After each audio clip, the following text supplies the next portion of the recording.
Hi guys, welcome. My name is Tracy. My soul's group name is Moira, and I wanted to do a little video to introduce myself to this new channel. Now, I've been on YouTube for a while now, 4 or 5 years. I have another channel which I don't know, I have like over 5,000 viewers, I think.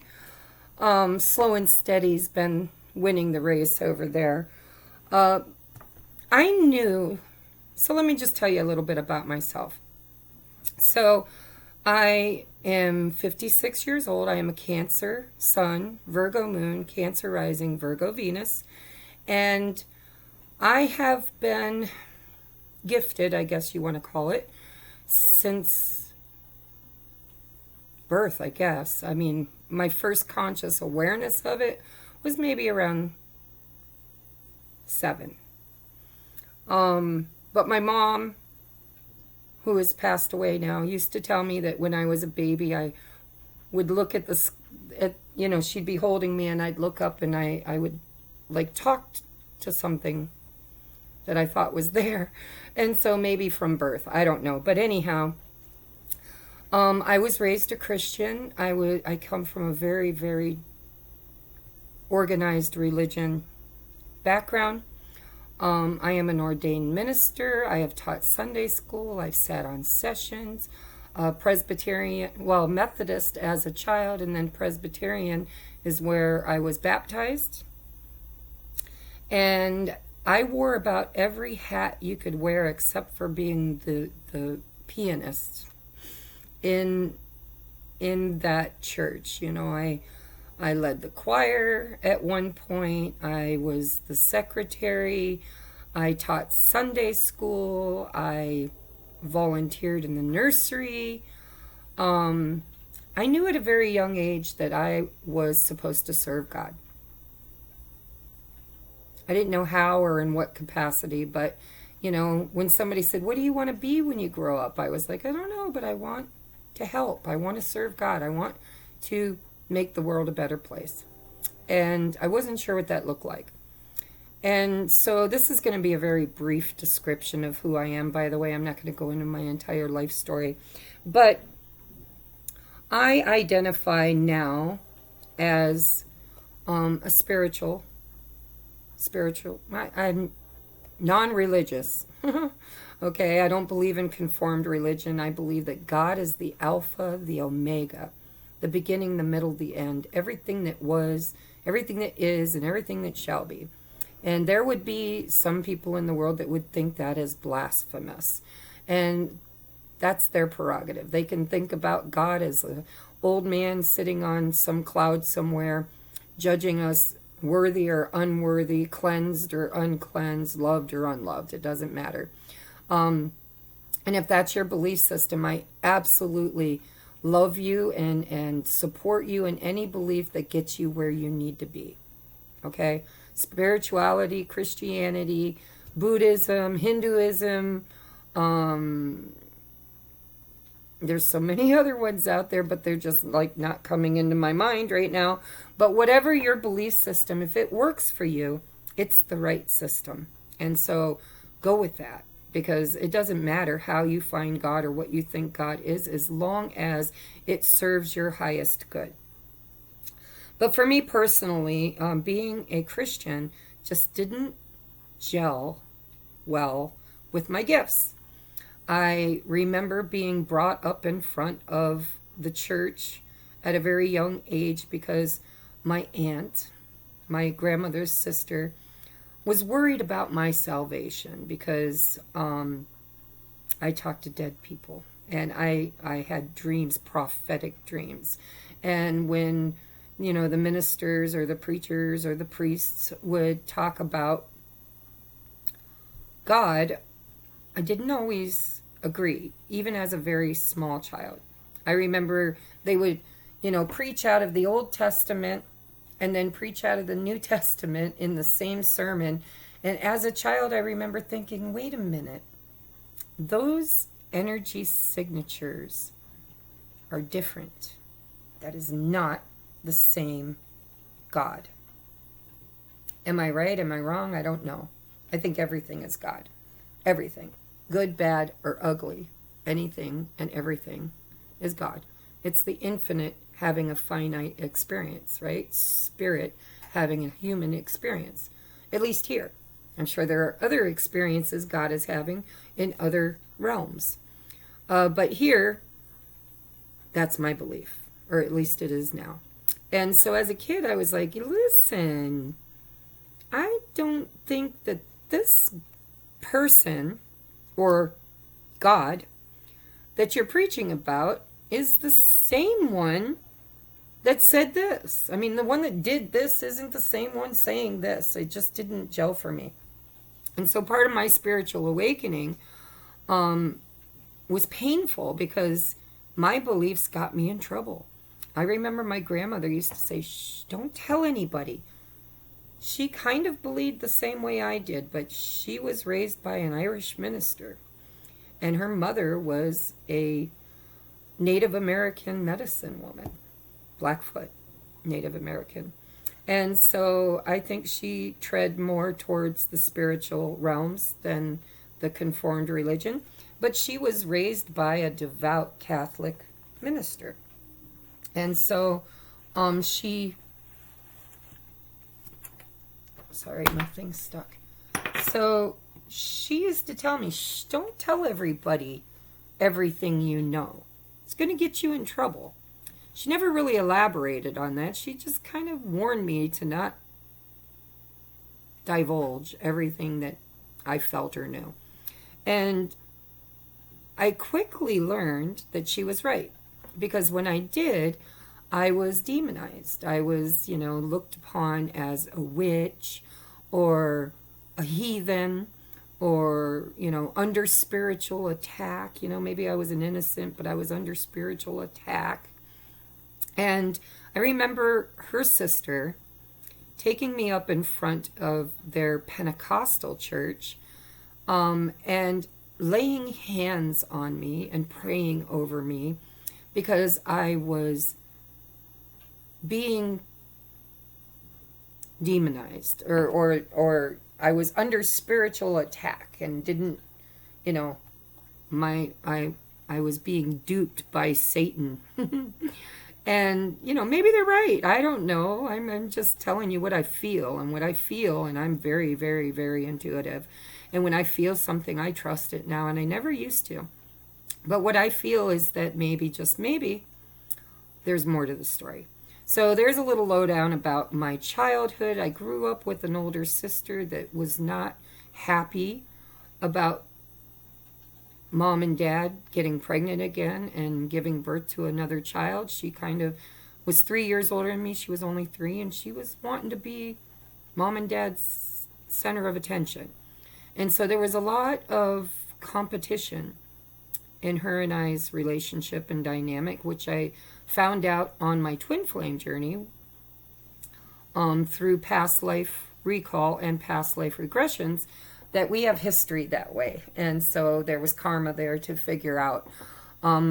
My older sister is now deceased. She died at 52 from MRSA pneumonia. She somehow got MRSA infection in her lungs, and they collapsed and they couldn't revive her. And gratefully, so gratefully, her and I had found peace and love before she passed away, because our childhood, everybody said it was normal sibling rivalry, but there really wasn't anything normal about it, I don't think. She was extremely hard on me. She loved me deeply, and I knew that. I never doubted her love. I just was too close in her age, and there was a lot of competition between us.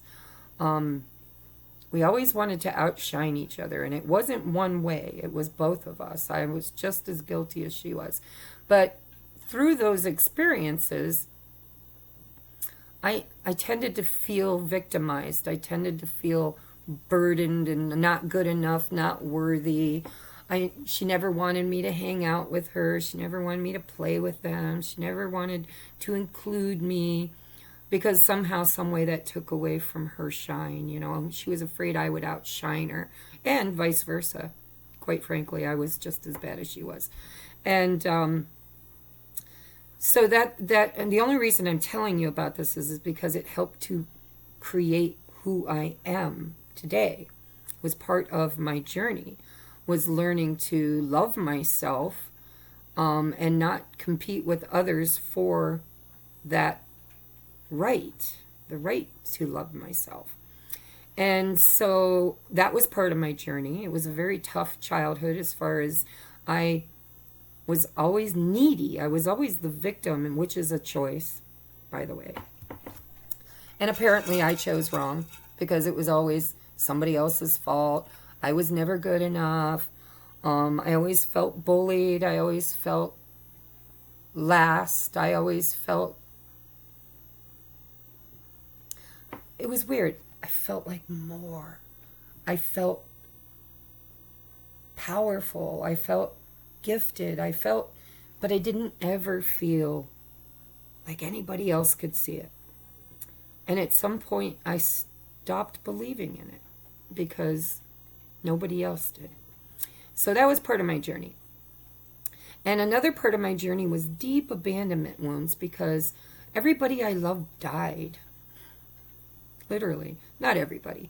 But my dad is an only child, and his mother had 11 siblings. Well, she was the oldest of 11 kids. And all of her siblings were very, very, very, very close to me and my dad. My dad was raised with a lot of his aunts and uncles like brothers and sisters, because they were very close in age. And so, you know, when he got married and had children, they were like his siblings, and he made them a very integral, important part of our lives. And they died, one after another after another. And not only did they die,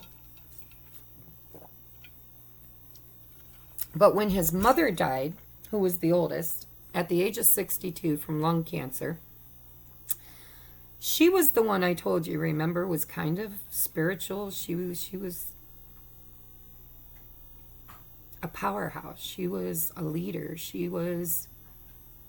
And there was a lot of ancestral trauma that she dealt with and actually suffered from. Alcoholism. And strong women who were thumbed under by patriarchs, by masculine energies. And little did I know that part of my soul's purpose is to break that pattern and to heal the divine feminine. And alcoholism, which I will be 30 years sober on New Year's Eve this year. It will be my 30th year of sobriety. And like I said, I'm 56 years old, so you do the math, okay? I started drinking when I was 12, which, by the way, ironically, was when I met my twin flame. So I'm just giving you a little bit of the story. There's so much more, and if you're interested, you can go check out my other channel and, you know, kind of go back to the beginning of my journey, and you'll see how much I've grown. And how much confidence I have, how empowered I am now compared to what I was then. So I'm a channel. I am an oracle. I actually get downloads and channel, and I'm clairaudient, clairvoyant, clairsentient, and I pretty much have a whole lot going on spiritually. I am extremely gifted, which sounds very vain and arrogant. However, it's taken me 56 years to get to where I just have learned to trust and accept that everything that has led me up to this point has taught me that I have a soul's purpose to be the oracle. not only the oracle, but the oracle for 3 waves of twin flames, sacred soulmates, and light workers / star seeds, indigos, whatever you want to call them. And yeah, we go to the 144,000 witnesses of the ascension, the rapture, right? I am probably one of several or many oracles, but I have been told by my higher self, which I became in contact with through the healing process of the twin flame journey. At the beginning of it, before I even knew what twin flames were, or what, I was in very, very deep, deep, deep spiritual trauma. And I was 357 pounds, and I was still the victim, and I was poor, poor, pitiful me. And, but when I had my major awakening, my dark night of the soul, the major, major one, I became a channel, a literal channel, where if you've ever read the books, Conversations with God, and I can't think of his name, and I know his name so well, but at the moment can't think of his name. Just look up Conversations with God. If you haven't read it, it's awesome. But we are all God. God is everything that was, is, and ever shall be, in experience from the infinite to the finite, having an earthly experience. And so we're all aspects of God. God isn't out there somewhere. It's God. Be still and know that I am God. Right? Not all of God, because all of God is infinite, and infinity could never fit into a finite state. So it had to separate from itself to become multi-dimensional and intrinsic. I don't know. Anyhow, I'm getting ahead of myself. So on my journey, I got married at the age of 32 after many, many failed relationships, and one in particular where for 6 years I was in an extremely abusive relationship. I was an alcoholic. I was using food and alcohol as a numbing agent and a protective measure, defense mechanism. I have been, I hate to say this, gang raped. I have been, I was slipped a Mickey, and thank God I don't have a memory of it. I don't. I just woke up and the evidence was everywhere. But I wasn't there for it, which was a blessing. I was doped up and don't remember any of it. But it just fed the victimization that I was already buying into and creating external validation for. And so I really, really had a tough young life, which was my own fault, because I believed that everybody I loved left me. I believed that I wasn't loved or supported or good enough. I believed that everything I thought I was, I wasn't. Because at one point I was extremely confident, right? It took many, many, many, many, many, many, many experiences to wear that confidence down and get me to the lowest point of my life. And so I got married. Well, let's go back to when I was 12. My grandmother died. And my grandmother was very, very spiritual, and the only person that saw my true gifts and warned me, don't talk about it, but she knew I was gifted. And when she died, she started coming to me in my dreams. And she was like a spirit guide. She would tell me, sometimes she'd tell me off. And she'd say, knock it off, right? Or she would guide me. She'd say, do this, do that. Stop doing this, stop doing that. And she would warn me every single time before one of her family members was going to die. Whether it was a brother, a sister, a niece, a nephew. she would always come to me in advance in a dream state and tell me, you need to prepare your father because so-and-so is transitioning or so-and-so is going to die. And the first time it happened, I didn't believe it. I thought it was just a dream, and then it happened.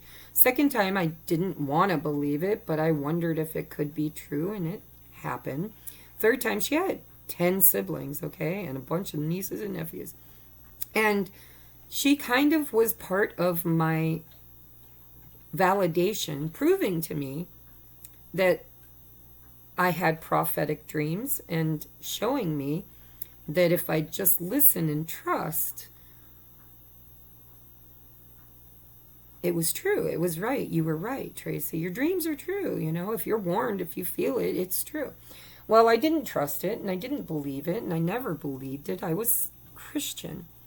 I believed it was all poppycock, you know. But I had to have experiences over and over and over and over and over again to prove to me that the Bible and some of the things that were taught in it didn't necessarily apply to me.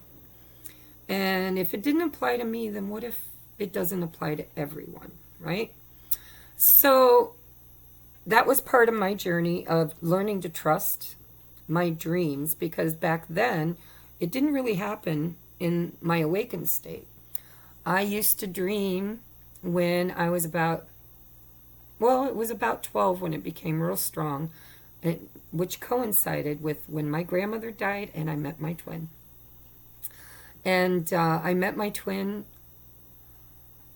on a church bus going to youth church with a newfound friend that I met in middle school or junior high, we called it. Her name was, well, I'm not going to tell you her name, just in case her family ever stumbles upon this. But let's just say her and I became fast friends when we went from elementary to junior high, because elementary schools were separate, you know, if you grew up on the east side, west side, north side, whatever, lakeside. And then you go in middle school and everybody gets tossed together under the same roof. Well, we met for the first time. We really hit it off. And she invited me to spend the night. And it was summertime. And, or we were on a break or something. I can't remember. I think it was the end. I think it was the end of the school year. Like, we were friends for the school year. And at the end of the school year, summertime, was the first time, because my mom and dad were religious and her mom and dad were religious. And, you know, they didn't really allow us to just stay anywhere with anybody. And so we had to build kind of a rapport and with one another before our parents allowed us to have overnights. Anyhow, long and short of it was, you know, she kept saying, I can't wait for you to meet my big brother. I can't wait for you to meet my big brother. I was 12 years old. I barely had boobs, okay? And I come from a very religious and musical family. My father's uncle, my grandmother, the one we've been speaking about's brother, was the tenor singer for the Jordanaires, which backed up Elvis. Now, if you look him up, you won't find him because he was the original tenor, and he went off to war and became MIA. He never came home from the war. And he had just started singing with the band, and yes, he was on a few of Elvis's gospel recordings. But then they had to replace him with a new tenor because he never came home. Well, I won't go into everything, but there are many other people on my dad's side of the family that are Southern gospel famous singers. Most of them in quartets or like the Gaither type thing, if you're familiar. So anyhow, I met my twin, who was her big brother. He came on the bus. He was 3 years older than me, and he looked like Brad Pitt to me, you know, sandy brown, well, about the color of we were twins, right? I mean, he has my coloring, my color eyes, hazel. One day mine's gray, and then they're blue, and then they're green. His is the same. And he come up on the bus. He was all golden tan, wearing a red muscle shirt and white painter pants. You know, I'm old. That was the style back then. And the pastor, the youth pastor, we were on the school bus, an old school bus called the Joy Bus, picked us up and was taking us to youth group, which was her church, not mine. And I was a guest. And the minister knew that my family was a musical family and kind of made a big deal of it and asked me to lead the bus in song. And so, you know, we're all singing on the bus. I start and everybody else joins in, and they're picking up kids along the way, and they picked my twin up. And he comes on the bus, and now to hear his side of the story, he doesn't know what twin flames is, or at least to my knowledge. But we have been in and out of each other's lives for 30-some plus years. And so you figure I was 12. You do the math. I'm 56, okay? And I've asked him, you know, what do you remember about the first time we met? And he's like, I remember thinking that the moment I heard your voice, I knew you. And I was very drawn to you, even though he was dating, because he was old enough to date, I wasn't, another girl. And he was like, I don't know, I just felt so drawn to you. Well, my recollection is he come walking toward me, the bus is going like this, I'm singing, everybody's around, and I'm at the very back of the bus, and he comes in, regardless of anybody else, and he knelt down in front of me and says to his sister, who is this angel? I'm going to marry her someday. Those were the first words out of his mouth. And I think I fell in love at that moment. And I remember I was shaking all over. It felt like this energy zapped me, like everything inside of me kind of lit up. Okay, so we're going to fast forward because I can't tell you everything in a video, in one video. And if you're really interested in the story, I have a Patreon account. It's a paid membership where you can, if you resonate with being a twin flame sacred soulmate, there's so much content that I have created over there that is exclusive content that is not available here on this channel or any other channel publicly on Facebook, or I mean YouTube. It's a paid membership. It's the 1111 tier. And so it's $11.11 a month. But you go back to when I first created it, and my entire story is there, raw and unfiltered. And I teach and have led and learned and been led on this journey with my tribe, which I believe you are now part of. That's why you're here. That's why you were drawn here. I was told I had 3 waves of volunteers, 3 waves of twin flame, sacred soulmates, and light workers, starseeds that I would channel for. I'm sure there are many others also channeling for as the oracle, but mine are mine is the way I understand it. And I don't need to go look for you. You'll find me. And when you find me, you'll resonate with me. You'll feel like, oh my God, that girl right there, she's speaking my language. She's totally resonating with who I am and what I need to know. And so if you don't feel that way about me, it's okay. Doesn't mean there isn't content here that you will grow from. It just means if you're one of my 3 waves, you'll know it. And I'm opening this YouTube channel because Spirit told me to open this YouTube channel. I'm like, what? I've already got 3 channels. I've got, and I'm bad about starting something and not finishing it. And so I've got my main channel, which I haven't been doing a whole lot of uploads to. And then I've got my podcast channel, which I was doing uploads to. It's called Lightworker Community Podcast, where I and my friend you interview other lightworkers, starseeds, twin flame, sacred soulmates. And these are people that have been on their ascension journey and have a story to tell, which could benefit others. And so I was motivated by Spirit to create that, and I was doing really good with that. And then the guy I'm dating, not my twin, my high-level soulmate, which I'm so in love with at the moment, and I hope will be forever, regardless of how it turns out.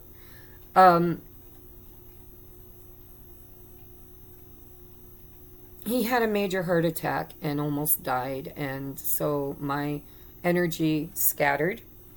My dad got sick. I mean, it was like I've been learning lessons about spreading myself too thin, trying to be everybody's savior. I'm on this journey, guys. I am not a master. I am what I would call an apprentice. I believe my soul is a master. I believe I've already mastered these lessons many times in many other dimensions, and I am awakening to the remembrance of that. But I am on this journey and was told I would be on this journey in order to lead others on this journey. I'd be just a few steps in front of my three waves, my people. So I met my twin. There's a whole lot of information from there on, but you really don't need to know that just yet. And when you do, maybe I'll talk about it. Or you can go over to my Patreon account, which hopefully will be linked. You can't click the links until this channel is established. YouTube won't let me put clickable links, but I can type it in and the link is there, but you'll have to copy it and paste it to get to where you need to go. But it will be in the description box below every video that I make, okay? But if you're on this journey and you need guidance, you need to do your shadow work, you need to journal, you need to discover who you are and why you're here and what it's all about, everything you need to know so far, as far as I've come, is already there. And it's already available. You pay $11.11. You can binge watch till the cows come home. I recommend you take your time and take bite-sized pieces and integrate it. And reach out. If you become a Patreon, I give a $30 discount to everybody. So if it's $100 for an hour reading, you get yours for $70, right? So, and that's once a month because I work closely with my people. Now, I just recently created what I call the master's level. If you're just finding me, maybe you are a master. Maybe you're working toward becoming a master. But nobody's in that tier yet. It's $33.33 a month, and it is for those who feel ready. And apparently nobody feels ready yet because nobody's there. But once I get people there, I will do a once a month Zoom meeting with the people in there and do one-on-one in a group setting, though. It's not really one-on-one. You'd have to purchase a private one-on-one session, coaching, ascension coaching, twin flame ascension coaching session, or shadow work, or whatever you need to heal, right, and grow and find union, which can be union with source and self first. That's the first union. And then union with your twin, if that is what both people choose, because free will kind of gets in there. So there's a lot more to the story. But my mom died and my sister died, both who were huge catalysts in my life, my support team, my teachers, right? For better or worse. Some of the lessons were not good. Well, all lessons are good, but I mean, they were difficult, painful, and some were so beautiful and so perfect. But I lost both of them within 7 months of each other, which just fed that victim in me. That poor, pitiful me. Everybody I love leaves me. Nobody loves me. Nothing ever works out for me. I'm always going to be broke. I'm always going to be broken. I'm always going to be, just not good enough. Just not enough. And their deaths and the return of my twin after a 20-year separation non-contact.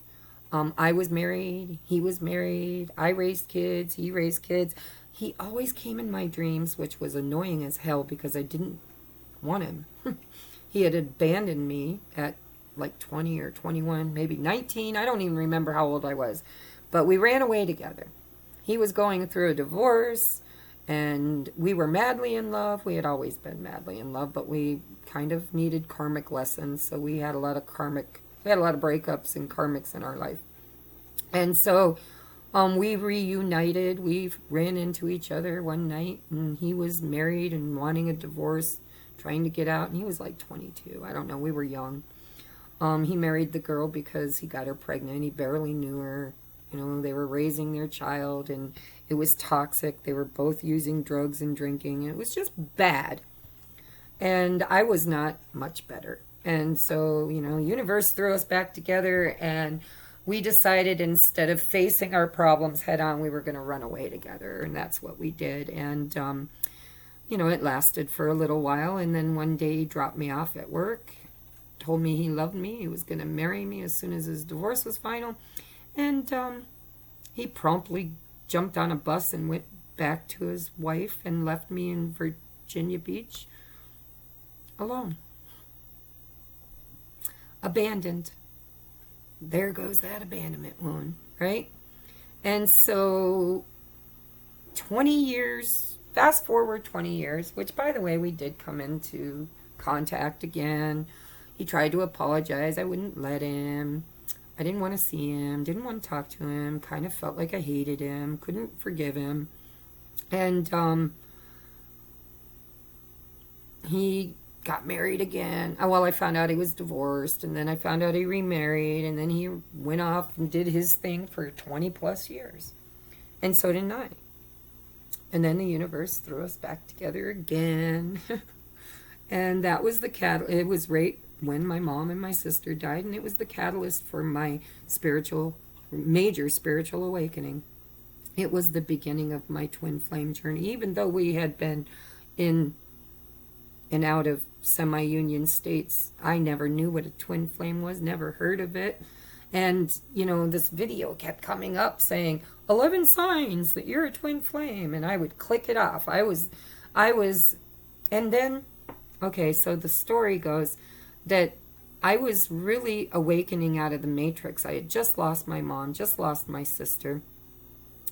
I lost my religion. I lost my faith. I felt like almost suicidal. And by then me and my now ex-husband were married, not in a good place, but when we were in a good place, we had adopted through the foster care system 4 boys, 3 that were brothers, and then 7 or 8 years later, another one, which have been the joy of my life, you know, and very, very difficult to raise because they were all broken. I'm a healer, I guess. I just, you know, that's what I do. Anyhow, my whole life was falling apart in front of me. My marriage was failing. We had fallen out of love. I had been abstinent from sex for almost 13 years. We lived together separately. We didn't hate each other. We just were like roommates, you know. It's like we were. It was like, you know, when Jesus says, if you are cold, or it's better to be cold or hot than to be lukewarm. If you're lukewarm, I'll spit you out. Well, my marriage was lukewarm. We didn't love each other. We didn't hate each other. We just were apathetic. It's like, we're here for the kids. That's it. And I felt victimized by that as well. And I was very religious and didn't believe in cheating, didn't believe in divorce. So I just stayed in the marriage and stayed celibate. And then here comes my twin back to remind me that I am a woman. And I have desires, and I have needs, and I have been avoiding them. And his marriage was unhappy. My marriage was unhappy. He reached out to me because he found out that my mom died, and he just wanted to tell me he, you know, was sympathetic. And I was really triggered that he would have the audacity to show up 20 plus years later after abandoning me, and it was hard, but it was also exciting. And I felt alive again. Even though he didn't flirt with me, he didn't pursue me, he didn't validate me, he didn't do anything. He just reached out and said, hey, I'm sorry to hear about your mom. But all of a sudden, now, I'm triggered.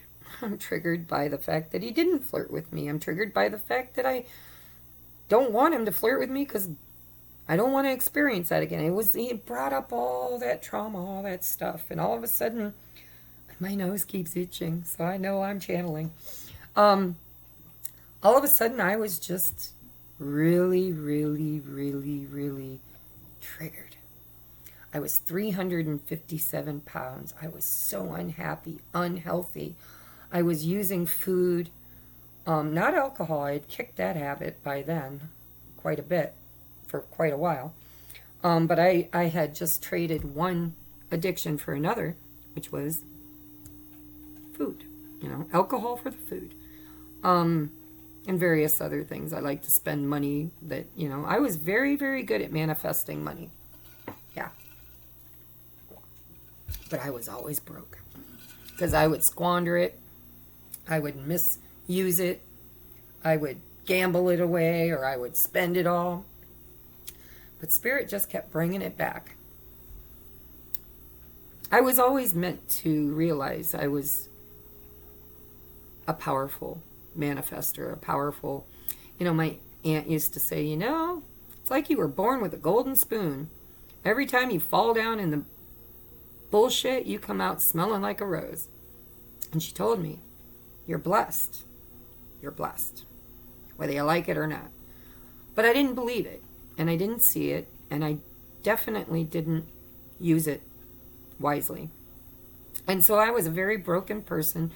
I was suicidal. I didn't really want to kill myself, but if lightning struck me dead, I probably would have welcomed it. I was too weak to ever be strong enough to commit suicide.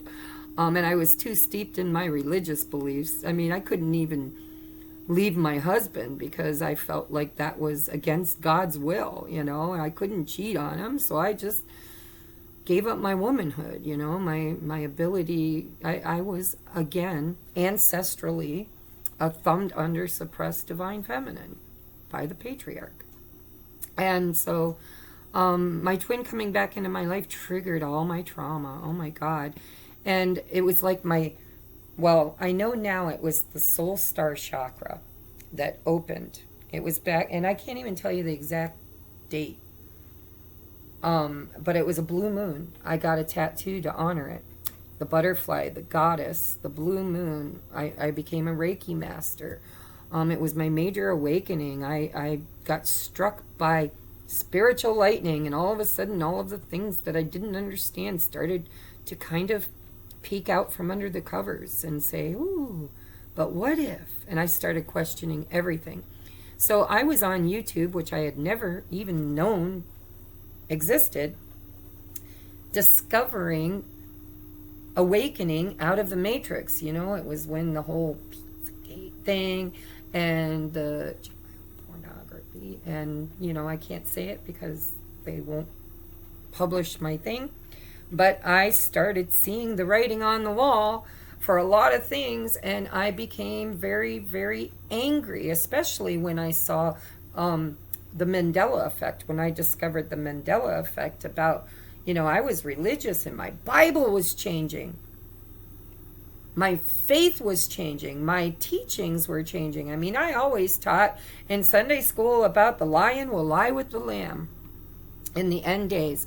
You can't even find that in the Bible anymore. Now it's the wolf will lay with the sheep. Well, at least the last time I checked, because, we jump timelines so much. Maybe we're back to a timeline where that exists. But at that point in time on my journey, it had been erased. And in its place, in my great-grandmother's 80-year-old Bible, I could not find that verse in Daniel. I think it was in Daniel, anywhere. And I was like, oh, that's crazy, because I taught that. I remember printing off coloring papers for Bible school, summer Bible school, for the kids to color. I mean, I remember that lesson well, but nobody else could.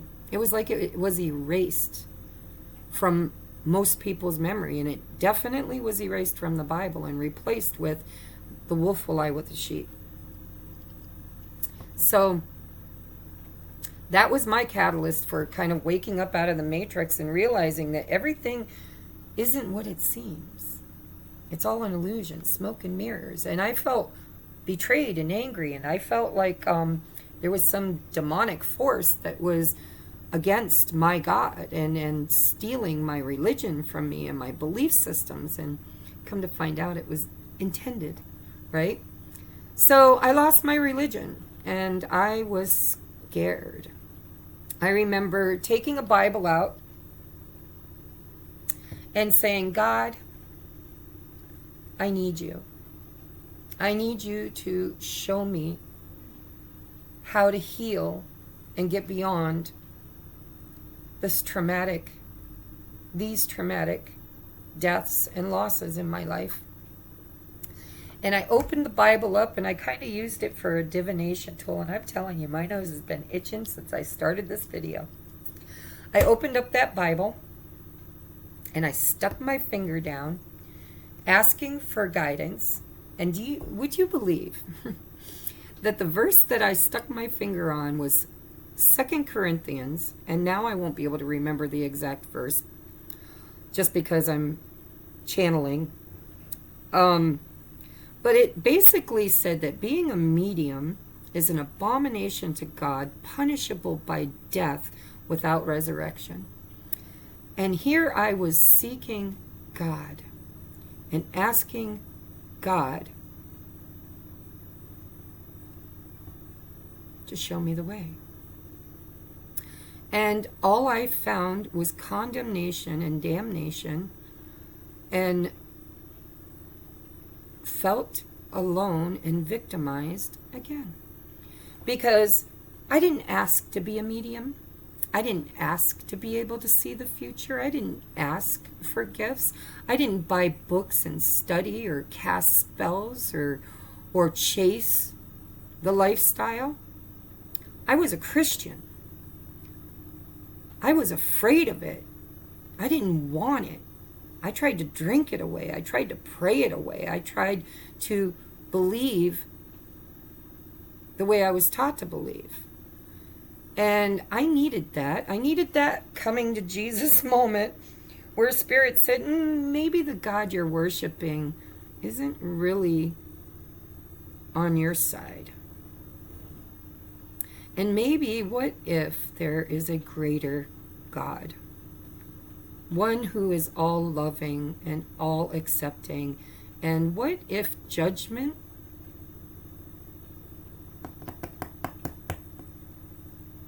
has an agenda? So now I look at those gods, and I say that plural because I believe wholeheartedly that they are not the same energies or entities in the Old Testament. And I look at them as God with a little g, which is created, and although they may be more powerful and more all-knowing than we are, they are not source. And they know it, but they don't think we know it. And so that's a whole different discussion we might have on another day. But let's get back to my journey to where I became who I am today, doing what I'm doing, and hopefully doing it with and for you. So I ended up so raw and broken, but there was a light peeking through and guidance that I never expected to be there.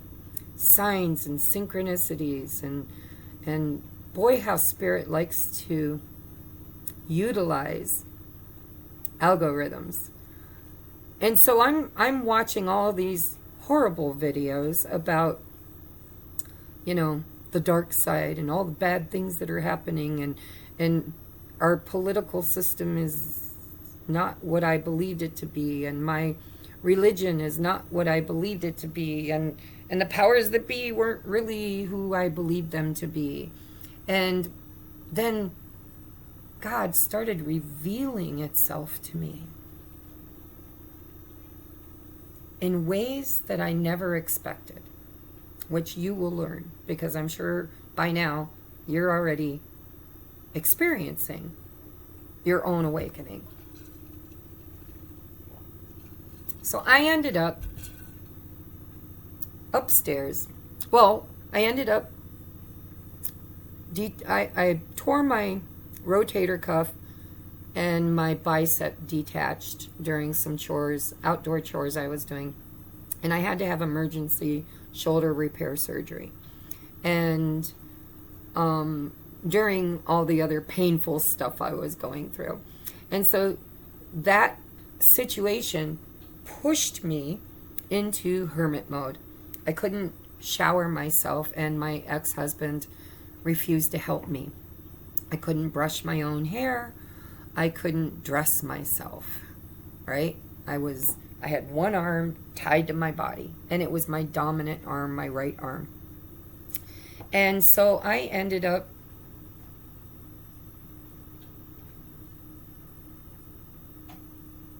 really depressed. And I had a little tiny reading room I had created out of the old nursery. My kids were older. My youngest was about 8. And I hid out in there. And I was watching really dark videos about human trafficking and dark stuff. And this video two videos kept popping up. One was the 11 signs you're a twin flame, which I had never heard of that, ever. And I was not interested. I was like, I am not watching that. I have nothing to do with that. I don't even know what that is. And the second one was Rich Lop. And if any of you know him, shout out to Richie. I love Richie.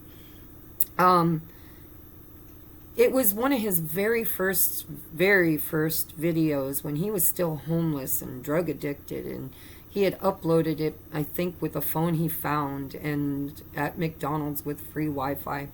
And he was talking about his journey. And actually, it might have been about being an Aquarius. But it was also about his tarot journey, how he became a tarot reader. And the moment I saw him, it was like I knew him. I was like, do I know this kid? Like, why does he keep showing up in my suggested videos? And I was like, God, he looks familiar. Did I meet him before, you know?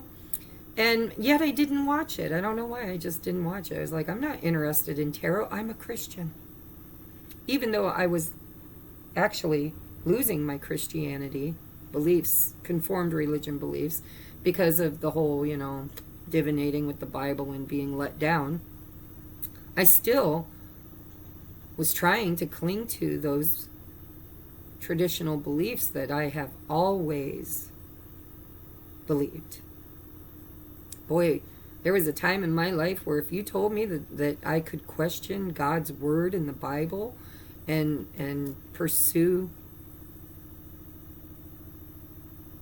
what ifs, you know, seek and ye shall find. But don't seek here, because anything that you don't understand here, it's just because you don't understand it. It's not because it's dubious. Never ever question the Bible. You can question everywhere else, but don't question here. So I was going through that process. I still had that traditional core belief, core values, and I was struggling with cognitive dissonance, you know. Cognitive dissonance is when external proof doesn't line up with your internal belief systems, and now it's in question, and you can't question the evidence. The evidence is definitely refuting the belief system. And so I ignored these 2 videos and kept watching all the, conspiracy theories. It was when I discovered QAnon. And there's a whole story around that, which I won't get into today. I'm going to wrap this up here soon. Maybe it'll be a TBC, to be continued. But that was when I had my major awakening. It was where Source, God, Goddess, brought into question all of my beliefs, every one of them. And one day I came across a video intentionally, because I was researching the Mandela effect. I was like, oh, what's going on with this? Why is my memories not lining up with fact anymore? When my recollection is my truth and my fact, things like the Queen song that, I've sang a billion times and knew exactly how it ended doesn't end that way anymore. If you're not familiar, don't even, maybe you need to. I don't know. But anyhow, it was part of my experience. And everything I believed was coming into question. So I started researching. I became that Page of Swords, right? I need to know, I need to know, I need to know.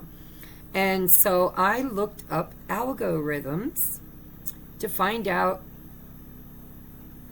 about artificial intelligence and is it manipulating me and my reality. And so I learned about algorithms only bring suggested videos in YouTube to you that have to do with other content you've consumed or watched or expressed an interest in. And I had an aha moment. Look I'm looking at the Ace of Swords as I say that. I had an aha moment where I'm like, then why do these 2 videos keep coming up when I have not expressed any interest at all in their content? Matter of fact, it kind of goes against my very belief system. And that was when I heard, for the first time, a voice in my head, like conversation with God. I asked a question and I heard the answer, and it scared me. I was like, whoa, am I going crazy? Am I going nuts? Is all this pain and this trauma really? Now I've gone off the rocker. Now I'm hearing voices in my head. But I heard,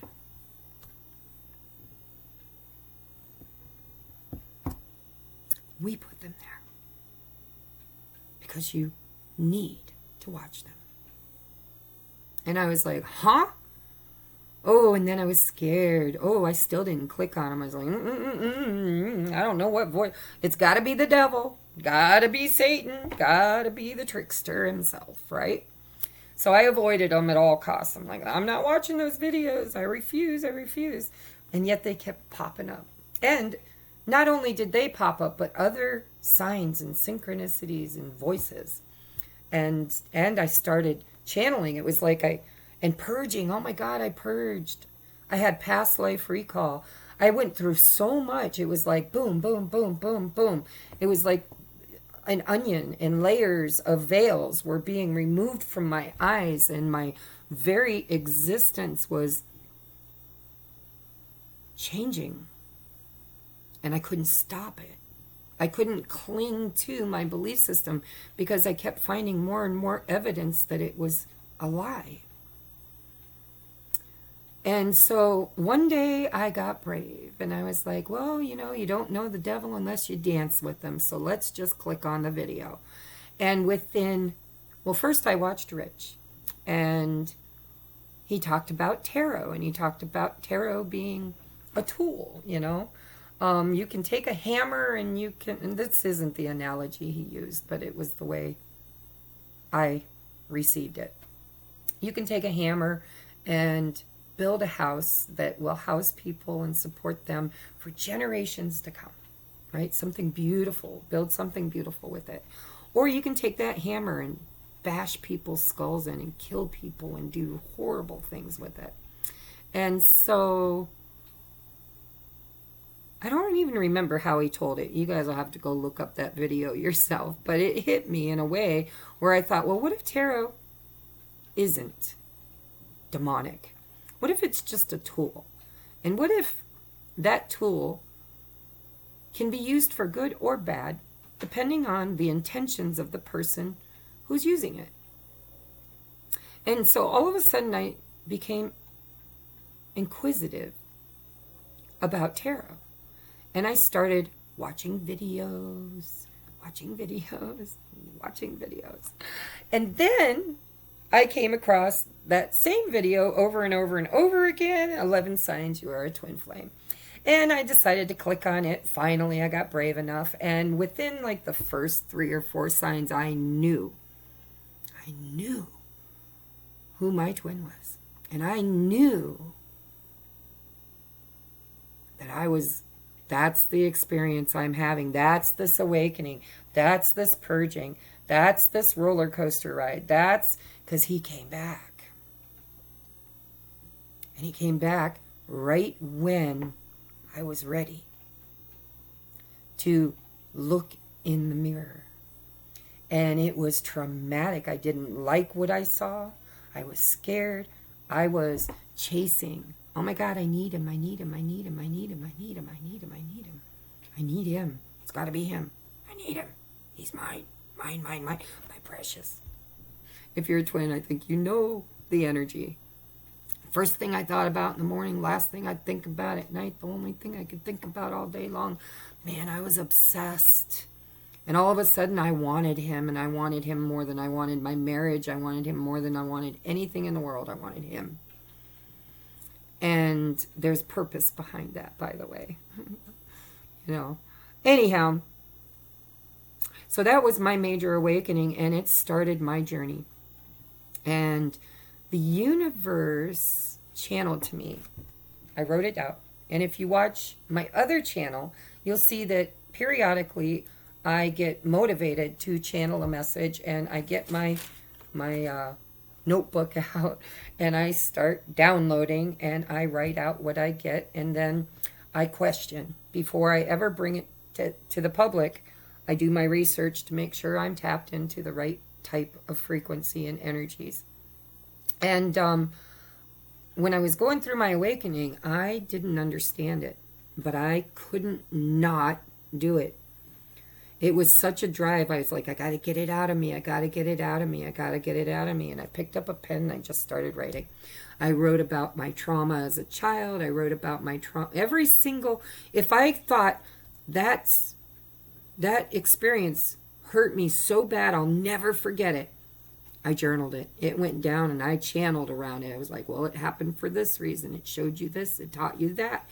And all of a sudden it was like I had an instructor inside my head that was teaching me the purpose and value of every karmic lesson I had experienced up until that point, including the 6 years of abuse that I went through, which I didn't really touch a lot on because I don't like to talk about it. I've done a lot of healing around it, but it's been my catalyst and the thorn in my side. It's probably why I'm still not in physical union. I don't even know if I want physical union. I'm happy. I manifested a high-level soulmate, and I love him. And I don't know if physical union is what I'm manifesting right now. I still have an internal belief that he's my destiny. But maybe in the future, maybe this is where I need to be for now. I don't know. But here I am. This is where I'm at, and this was my journey. And I started journaling. And at that time, I knew what I was journaling. I was totally in control. I was like, these thoughts are coming in. I'm writing them down. And then at one point, what I was thinking wasn't what I was writing. It was the strangest thing. It was like I got high and lost myself. Even though I really, actually I was smoking pot. But I think that was intended too. I don't know. But anyhow, I was tapped in, tuned in, turned on. And something took over, and I just started journaling a story, and it told me, you are the oracle for 3 waves of twin flame sacred soulmates. It didn't actually, the voices or the writing didn't call them twin flames, it said sacred soulmates, high level soulmates. And light workers, star seeds, volunteers, specifically volunteers, old souls that chose to incarnate in some of the hardest lessons in this experience in order to transmute and heal ancestral trauma and karma and clear the Akashic records to prepare humanity for ascension, which I had never heard any of that terminology, didn't know it, and yet I wrote it out as if somebody else was writing through me. And that was the first channeling, and then I read it over and over and over again, and then I thought, well, I'm going to do this intentionally this time, and I smoked a little pot, very little, because I don't like to be out of control. It's just a thing of mine. I'm kind of a control freak. So just enough to kind of put me in a little in-between state. And I started doing like the conversations with God, where I would intentionally in my head ask a question, and then I would listen to the answer and write it down. And I asked, okay, so if I am the oracle, because I didn't believe it, for 3 waves of spiritual beings that are here with intention and a plan, how am I going to meet these people? I'm a hot mess over here in a little itty bitty town where I have no platform, I have no voice, I have no way to teach anybody, let alone myself, right? So I asked the question, how am I going to meet these people? And Spirit said, a young man will lead them to you in the beginning. And then when you find yourself, you will attract them all on your own. And so I wrote it out. I'm like, yeah, whatever. I still didn't believe it. Whatever. And, well, let's just fast forward to now. It's exactly what happened. And I believe Rich Lopp is the young man. Spirit brought him to us.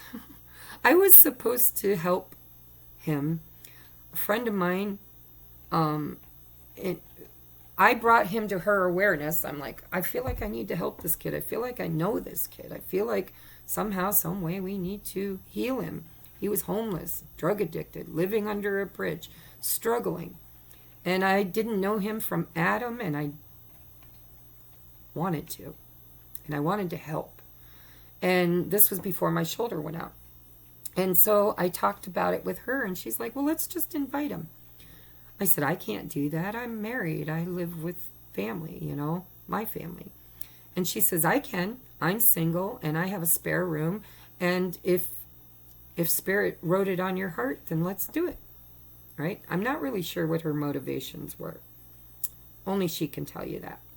But I found it amazing that she was willing to do that. And so she reached out to him on her own and said, come on to Cleveland, or come fly into Cleveland. Come stay with me, and me and my friend TRACIE will do healing work on you and be your mentors to help you get on your feet. And he did it. And then my shoulder went out, and I never met him. I never got an opportunity to be part of that part of his journey. He moved in with her, and they were toxic together. She had a drinking problem. He had a drinking problem. And yet they weren't. They were the perfect match because they were teaching each other. They were learning from each other. It was perfect in its imperfections. And he had his own journey. He started meeting people, and he decided he was tired of being where he was at, and it was time to go. And so he was well on his way of manifesting his next move away from us. And I had healed enough, and my friend reached out to me, and she's like, hey, there's a mini psychic fair, and Rich and I are going. And if you feel like you're well enough to go, we'd like to take you with us. And if we get real busy, you guys can do readings. And at that point, my idea of a reading was channeling. I didn't believe in tarot. I still hadn't touched tarot. I had kind of dabbled a little bit in oracle cards, but I hadn't touched tarot. And so I was excited. I'm like, oh my God, I get to meet him. I was like the one that kind of wanted the whole thing to come together, and then it didn't. I couldn't even be part of it. And he was getting ready to leave, and she didn't know that, but I knew that. I felt it. I felt it. And I was like, it's now or never. So I got dressed, not very successfully. I didn't look real great. I could barely brush my hair, but I did it. And I went and I spent the entire day with Rich. And she worked doing readings, and him and I were alone. And we talked, and I channeled, and I removed entities from him, and I turned on a few light bulbs, which he chose to look at. Because, you know, you can't heal anybody. They have to do it themselves. But I helped him to see some things differently, or at least I'd like to believe I did. And he confided in me that he was leaving, that he had met a girl who offered to let him live with her, and there was a sexual attraction between them. And turned out she was pretty damn toxic too. And I told him that. I was like, listen, this is part of your journey. You're meant to go. I'm not going to tell you not to go. But I'm going to tell you, it's not going to last. It's going to be a stepping stool for where you're headed. And it was beautiful. It was like, you know, life-changing for me and life-changing for him. And so he went off on his own journey. If you're interested in that, go tune into his channel. And we've been friends ever since. Matter of fact, I married him and his soulmate, possibly his twin flame. I don't know. Actually, sometimes I think the twins are our catalysts, and then we meet the high-level soulmate. For those of us whose soul plan is that. And so that brings me fast forward. There's lots of stuff that's happened between now and then, which you can, you know, go and look at my other channel or join my Patreon in order to get the rest of the story if you're interested, and if you think I am your oracle, if you resonate with my story, if you just feel like something about that girl, trust it, because that's the way you're going to find me. So in the beginning, it was him. He got famous, and he would drop he told me about YouTube, which he didn't tell me to open a YouTube. I decided to open a YouTube, but I role modeled after him because I thought, well, if it works for him, let's see if it'll work for me. And then I learned how to read tarot, tried to learn how to read tarot, and couldn't. I even spent a lot of money trying to learn to read tarot, taking classes and courses. And then one day, it was like I just started understanding it. I started consuming, because I was on the twin flame journey, I started consuming YouTube readings, one after another, because I needed so desperately to find my way. And I was so divinely guided. Signs, numbers, synchronicities, my twin, everything just kept pushing me and pushing me. It was like a roller coaster ride I got on, couldn't get off. And so I created my channel, and then every now and then he would just mention my name and say, listen, if you want to meet the real deal, somebody who really knows what they're doing, check this girl out. And then, you know, and that was back when we barely knew each other. And it was profound, because my channel went from like 100 viewers to 500 viewers the first time, almost overnight. And then there'd be months and months where I struggled to build it myself, and it would grow a little bit, but not great. And then all of a sudden, you know, he would mention me again, and I would go to 1,000, 2,000.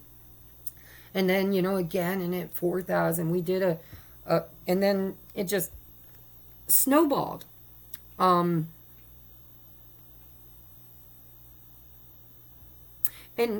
I needed to do my own journey for a while, so my channel started to suffer. I wasn't creating content. I was in distortion. I didn't want to be part of the fad, the twin flame fad. All these spiritual readers supposedly pushing the narrative and keeping the divine feminines stuck in lack mentality and chasing mode. And so I took a step back and started creating other types of content, which I believe helps people. I really believe it spiritually motivates people, but it's not my mission. It's not what I'm here for. And